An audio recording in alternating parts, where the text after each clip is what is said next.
Mr. Pouchot, you are what relation to Mr. Pouchot? He's my husband. He is your husband? Yes, ma'am. I have proof of that. Ms. Anthony is livid, claiming her ex, Mr. Pourciau, has done not a damn thing for their baby. He says it's only because she told him the baby wasn't his. So, Ms. Anthony, what has Mr. Pouchot done for your child? Not a damn thing, Your Honor. Her absolutely wild excuse for lying about paternity? She claims he was in a bad place partying, so she thought it was best for my child to say he wasn't the dad.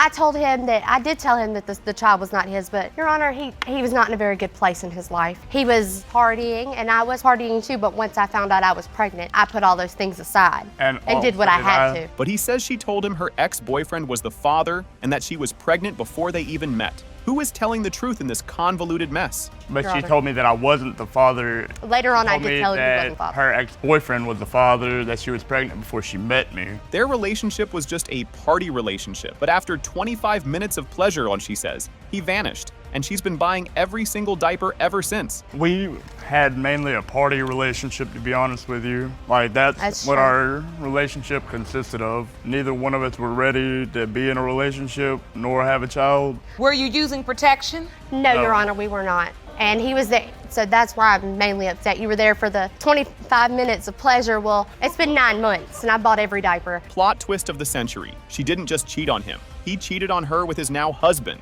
This is a truly messy modern love triangle. How did this relationship end, Miss Anthony? He cheated on me with his spouse now. That is how that happened. Actually, and he begged me to stay, I cheated on my and spouse with you. Surprise witness. Mr. Pourciau's husband, Michael, dramatically takes the stand. What bombshells is he about to drop on his husband's ex-lover? Mr. Pouchot, you are what relation to Mr. Pouchot? He's my husband. He is your husband? Yes, ma'am. I have proof of that. The husband's damning testimony is a showstopper. He says Ms. Anthony told him to his face, "The baby is not Harold's. This baby belongs to my ex-boyfriend." I wasn't there, obviously, when they did what they did, but I was told from Miss Anthony herself. My husband had gone away for a couple months. I was holding down things at home. I was holding him down where he was. That is the point where Miss Anthony told me to my face, the baby is not Harold's. You have nothing to worry about. I am not gonna pursue this. This baby belongs to my ex-boyfriend. But wait, there was another man at the hospital who actually signed the birth certificate, who Ms. Anthony tried to convince was the father before he bailed. So he wasn't present for the birth? No, he was not, and I feel wrong. I stripped him of that, and that was wrong. The man that was present for the birth signed the birth certificate. Yes, ma'am. He is who I was told was the father. And so there was another man at the hospital? Yes, ma'am. Did he think Matthew was his child? No, ma'am. He knew the whole time that he was not the father. That's not what he was posting on Facebook. The ultimate chaotic confession. The husband accuses her of having a three-way right after her relationship with Harold ended. She calmly admits, "Yep, you're right, that did happen." But you cannot take away from the fact that you have openly declared to people that he may not be Harold's child. You have also declared to other people of your sexual trysts before Harold and after, to include a three-way right after your relationship with my husband. You're right. Yeah, that did happen. Boom. In a heartbreaking turn, Mr. Pourciau reveals he was raised in over 40 foster homes and doesn't want his son to ever feel the abandonment he did. I was raised in foster care. I'm not a dirtbag, and I don't want him to see me as one if he is my child. I've been in over 40 different foster homes. I've been in and out of the system. I don't want that for him. He doesn't deserve that. He didn't ask to be brought into this world. Judge Lake has the envelope that will change everyone's lives. Will Mr. Pourciau be proven the dad, or will his husband get the last laugh in this unbelievable saga? It has been determined by this court. Mr. Pouchot, you are the father. My father has had numerous of women say that their children was his, and this came to find out that it wasn't true. And back when I was 8, he was working at the sub shop with her. I remember him working there because I distinctly remember getting my ears pierced at 8 years old. And I remember him around in the middle of 93, close to 94, leaving the sub shop. This adult daughter, Kalina, is hauling her own mother into court. She's accusing her of decades of paternity fraud and is desperate to finally know her real dad. Ms. Bowman, you've dragged your daughter, Kalina, to court to save your relationship. You admit after years of deception and confusion, you now must prove to her that her actual biological father is Mr. James Stewart, who passed away 18 years ago. In a truly stunning opening, the mother, Angela, casually admits her own daughters are manipulators, just like me, liars, just like me. it got to where I found out there was somebody else. I decided to break apart from him and move to another job. I needed to get away from him. So I started talking to Mr. Watson. Then I found out after being with him for a while that I was pregnant. And I told Mr. Watson that there was a possibility that it wasn't. The first epic lie is exposed. Mom Angela told Kalina for 16 years that a man named Mr. Watson was her dad, until a real DNA test proved it was all a scam. And I was confused because all these years you told me that Mr. Watson was my father. And when I read them, it said that Mr. Watson wasn't my father. And I broke down and I was just hurt. Why she lied to me for 16 years. I didn't know what to do, so I stopped talking to her for a month and a half. How did that lie finally unravel? Mr. Watson's new wife furiously told him, "That's your child, you go get them." So he literally stormed over and took Kalina from her mother's house. At the time, Kalina had just came over to my house. She had just moved in with me. I happened to go to work one day, and Mr. Watson had recently got married. And his wife, she told him, "That's your child, you go get him." So he literally walked up in my house, and yes, he did come in there and take her. I wasn't there. But how did Mom Angela trick Mr. Watson into believing he was the dad for so long? His own mother takes the stand with the ultimate receipt, a fake DNA letter Angela typed up herself. She put a letter in my mailbox with a piece of paper saying that James Stewart was not her father. I got a long letter about how my son, Kalina, her feet, his heels, and her. And Kate was born in January. She gave me the letter in February. This is a letter from February 27th, 1996. Busted. Under oath, Mom Angela shamelessly admits, "Yes, ma'am, this letter is just a lie." She completely fabricated DNA results to trap Mr. Watson. Did you put this letter in Miss Watson's mailbox, Miss Bowman? Yes, I did. And the letter, I too. did it because at the time, Mr. Watson, when I got back in a relationship with him, we sat there, we talked and everything. It was all discussed out. It was discussed that Kalina was his daughter. So you just created this. This letter is just a lie. Yes, ma'am. Her pathetic reason for committing this epic fraud? She was in love with Mr. Watson and wanted him to believe Kalina was his so that you could hold on to him. I did it because I was actually in love with Mr. Watson. And it was, I wanted a child, this is my child. And I lost contact with Mr. Stewart, so I left it alone. The truth is, you wanted to be with Mr. Watson. Yeah. You loved him. So you wanted him to think that Kalina was his child so that you could hold on to him. Yes. The late Mr. Stewart's son is in court to defend his dad's name. He says his dad quit his job with Angela a full year before Kalina was even conceived. My father has had numerous of women say that their children was his, and just came to find out that it wasn't true. Back when I was 8, he was working at the sub shop with her. I remember him working there because I distinctly remember getting my ears pierced at 8 years old. And that was in 1993. 93. And I remember him around in the middle of 93, close to 94, leaving the sub shop. The courtroom is on edge. Is Kalina about to find her father's family, or will she be left fatherless yet again by her mother's endless, cruel deceptions? It has been determined by this court that James Stewart and Kalina Bowman are related. We wanted to help you understand whether knock knees are truly hereditary, if this could be any indication as to whether or not Mr. Irvin is or is not Joaquin's biological father. So we are calling on a medical expert. Jerome, can you please escort Dr. Eddie Richardson into the courtroom? Yes. Thank you. Ms. Funzie is furious her boyfriend of 7 years, Mr. Irvin, is denying their planned third baby. She's blaming his meddling sister for all the drama. Ms. Funzie, you have opened your case to save your family. You are here to prove your 1-month-old baby, Joaquin Irvin, is your boyfriend, Mr. Irvin's biological son. You say you and Mr. Irvin have 2 other children, and you plan to have this third child. You blame his sister for stirring up his ridiculous doubt. How did this all start? In a 4 a.m. fit of rage and insomnia, he snooped through her phone and discovered she'd spent the night with another guy. How did you find out she cheated? One day I couldn't sleep, so here it is 4 in the morning. I seen her sleeping and her phone was right beside her. Some told me to just go through her phone. So I found out that she spent the night at her friend's house with this other guy. She admits to a one-time revenge hookup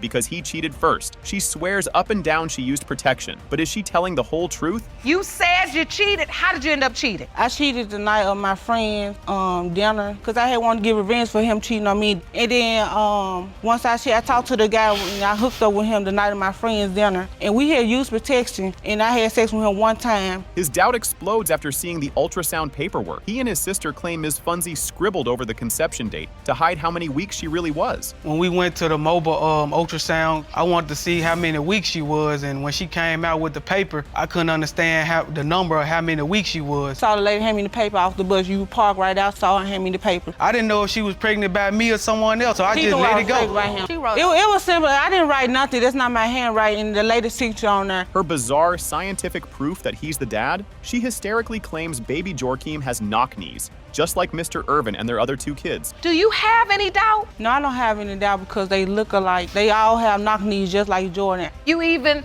submitted evidence to the court, right, about the knock knees. You feel like they got the same? All the other kids, they say they all got the same knees and the same body shape, and you say Joachim got the same thing. Yes, Your Honor. A real medical expert is brought into the courtroom and completely destroys her knock knee theory, confirming it's just a normal part of child development. Yes, knock knees, it is when the knees point in toward each other, and more technically, when someone stands straight up and there's about a 3-inch gap between their ankles and they can't put their legs together, but the knees are together. Kids go through this as they're born. They actually can have bow leg and then go into knock knees, and then they straighten up by the time they're 6 to 8 years old. The bombshell letter. The court reads a shocking statement from the other man, who says they had relations 3 to 4 times with no condom in Irvin's own car. We eventually got each other's phone numbers and started texting. She told me about the things that was going on between her and Jordan. We had sex in Jordan's car. That's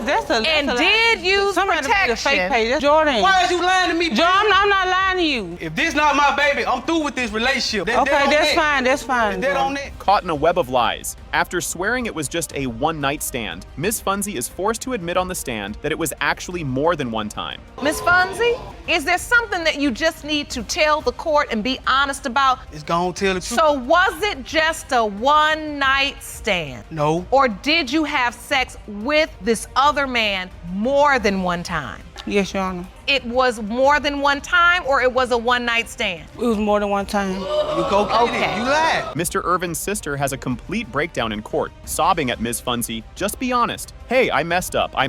That's it. I saw you, Miss Irvin, you started to cry. What made you so upset? Because they've been together for so long. Just be honest. Hey, I messed up. That's it.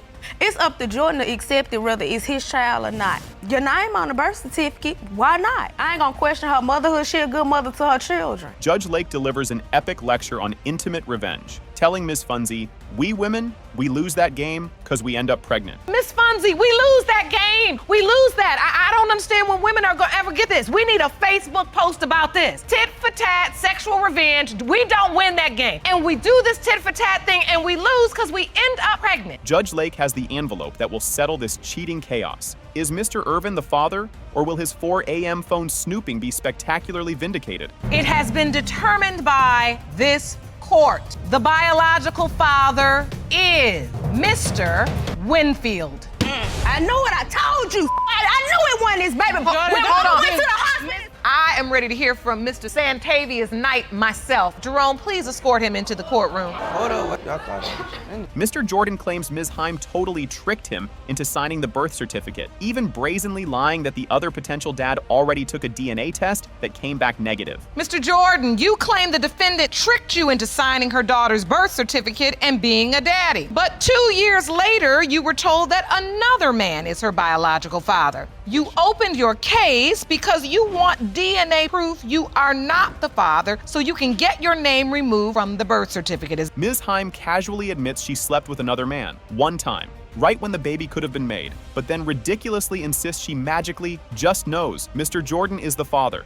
He's a great father, and I only had sex with one man when we were together. I had sex with him one time, but we've been messing around for 7 years, and I never became pregnant. I met Chris, and all of a sudden I became pregnant. But I know that Chris is the father. But how if you had sex with the other guy? He's the The truth bomb finally dropped when a family member, in the middle of a screaming match, viciously blurted out to Mr. Jordan, "Why you ain't told Chris that he's not Caitlin's dad?" This is where it goes wrong. Her and the family member gets into like an altercation or whatnot, like an argument. It wasn't even an altercation, an argument. And it was like they started like throwing dirt on each other, you know what I mean? So she said something about this family member's in front of this family member's boyfriend or whatever. So the family member turned around and was like, "Well, why you ain't told Chris that he's not Caitlin's dad?" Then came the damning proof. Shocking photos of the other guy, Santavius Knight, cuddling baby Caitlin, topped off with his bold social media post, "Me and my baby Kate." You can say whatever, but as she was saying it, she pulls out the phone and she started showing me I could pull it up. I ain't gotta lie. It's what the family member tells me. And I'm like, that of the other guy and my daughter, you know what I'm saying, like having moments together or. So this is another one posted up, It's and this me is and my from baby Santavius Knight, and it reads, "Me and my baby Kate." Ms. Himes' pathetic excuse for Caitlin being on the other man's lap, messy family members during weekend drop-offs, before she reluctantly admits she took her there that one time. So what was Caitlin doing on his lap? My family members are messy, so when I drop her off on the weekend, I don't know what they do. Your Honor, I object. My thing is, what your family members got to do with my daughter on another man's lap? Did you take her over there? That time I did on that couch. Surprise. The other potential dad, Mr. Knight, confidently struts into the courtroom, ready to declare to everyone that he believes little Caitlin is his baby. I am ready to hear from Mr. Santavius Knight myself. Jerome, please escort him into the courtroom. Hold on, wait a minute.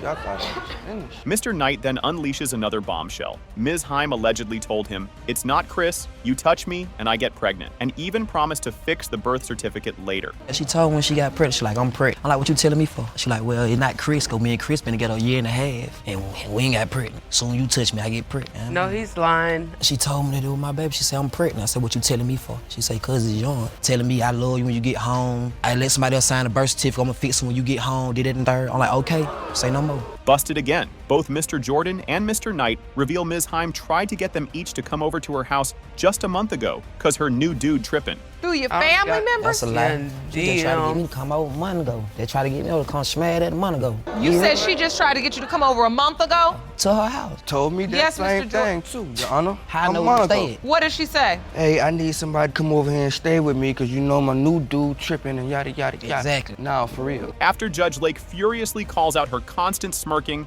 and pathological lies, Ms. Heim finally cracks, tearfully admitting she didn't grow up with her own dad. Did you grow up with your dad?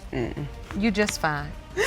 I wasn't gonna let you stand up here and have a smirk on your face like this was a game. Because you're the mother of a beautiful little girl, and you know she deserves more, and now why you know she deserves more is because you also deserve more and you didn't get it. Judge Lake has the fateful envelope. Is Caitlin's father Mr. Jordan, the man who lovingly raised her, or Mr. Knight, the other lover she kept on the side? It has been determined by this court. The biological father is Mr. Jordan. I can tell you how big his winker is. It's pretty small. No, it's not. I could tell you plenty of times. It's about I've that known big. him for 7 years. It's about that big. Definitely not. And don't you dare tell him about his penis. Mr. Webb's truly wild defense is one for the ages. He swears he's not the father of baby Majestic because he never had intimacy with her, Your Honor. Mr. Webb, how can you be so certain you are not this child's biological father? I never had sex with her, Your Honor. Well, that would rule you out. She fires back that he's a liar, claiming he stayed with her for 2 months and they definitely hooked up after a long night of partying. I know for a fact the dates line up, and I know he stayed with me for 2 months, and he slept in my bed with me for one night, and we had sex. April 11th. His version of events? He only stayed for a week, slept on the couch, and says the most intimate they ever got was taking a forced bathroom selfie together. You were never intimate with her in any way. I never stayed in her bedroom. I stayed out on the couch. That's a lie. And on top of that, I was only there for a week and a week and a half. He ain't like that. Your Honor, the worst that we've ever done is take a picture, and she was already in the bathroom. She had called me in there. When I walked in the bathroom, she said cheese and took a picture before I could even say anything. But wait, the girlfriend Aubriana takes the stand and says Ms. Cole actually called her to brag that she was sleeping with him. Who is lying in this mess? I've known him for 7 years, and he is not like that at all. And you called him, and you called me with his friend telling me that he was there 3 weeks and you guys were having sex and blah, blah, blah. At first, I did believe that. Then comes the ultimate bombshell. Ms. Cole finally admits there is another possible father in the picture.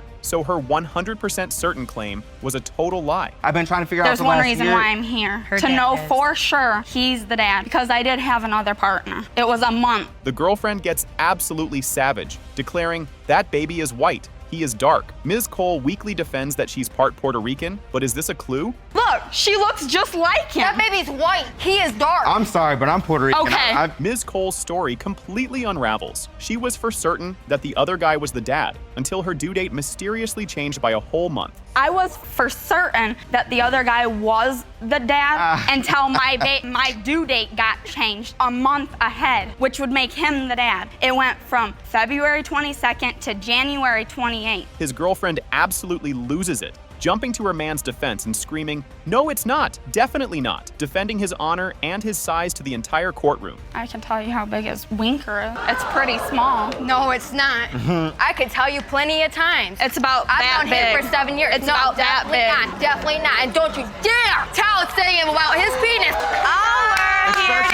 Judge Lake has the envelope. Will Mr. Webb's "we never did it" defense hold up, or is he about to be confirmed as the father with the allegedly small winker? It has been determined by this court, Mr. Webb, you are not her father. Oh! Yeah, you're crazy. You need to go to a mental hospital. Now give me the dates now. Josiah's birthday is August 18th of 2015. Me and my ex stopped dating a week before Thanksgiving of 2015, which was the 23rd through the 29th. You with Mr. Cherry? Yes. And then you were with the ex the week before Thanksgiving. So that's the 16th through the 22nd. Well, that's too close for comfort. This toxic 9-year relationship has finally imploded. He denies their third child, Josiah, claiming their entire history is built on straight lies. Ms. Walton, you say your 9-year relationship, your high school love is in jeopardy because he denies fathering your 1-year-old son, Josiah. Cherry, you really have doubt. Yes, I do. I do have doubts because throughout our relationship, it's been just straight lies, you know? So I just want to be here to let her know that everything that's been going on in our relationship is just lies. Their relationship philosophy is a complete disaster. She proudly declares, "He cheated, I cheated. If he lied, I lied. Do unto others as you want unto you." So you said you did what you wanted to do and she did what she wanted to do. Does that mean you all were dating other people and seeing other people? If he cheated, I cheated. If he lied, I lied. Do unto others as you want done to you. It was pretty much fighting fire with fire. So you all were in a tit for tat. Yes. He cheated first. The conception timeline is an absolute mess. She admits she broke up with her other ex just 1 week before her romantic Thanksgiving Day hookup with Mr. Cherry. 2013,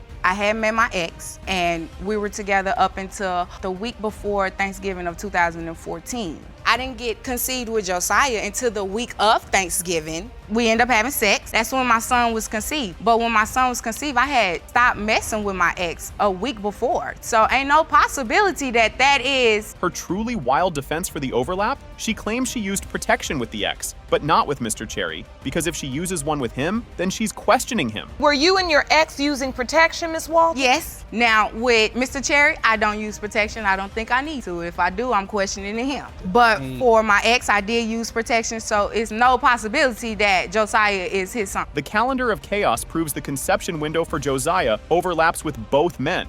Judge Lake declares the timeline is just too close for comfort. Josiah's birthday is August 18th of 2015. Me and my ex stopped dating a week before Thanksgiving of 2015, which was the 23rd through the 29th. You with Mr. Cherry? Yes. And then you were with the ex the week before Thanksgiving. So that's the 16th through the 22nd. Well, that's too close for comfort. His bombshell evidence is insane. He snooped on her friend's Facebook and found frantic messages from 2 a.m. of her friend telling the other guy, "Come get me," from his place. The late night pickups. I'm at home with the kids. This is what I get. She's coming home, and these are the messages that I have. It's 1:55 in the morning. When I come home, she's supposed to be there, but she's not. But I'm at the house with the kids. This is from her friend's Facebook account. And then it said 1:55 a.m. come get me. 1:57, where you at? 1:59, come pick me up. From his place. From his place. Yes. She shamelessly admits it was her at another man's house at 2 a.m. Her pathetic excuse? Why should I be faithful to somebody that's not faithful to me? Miss Walton, where is his place?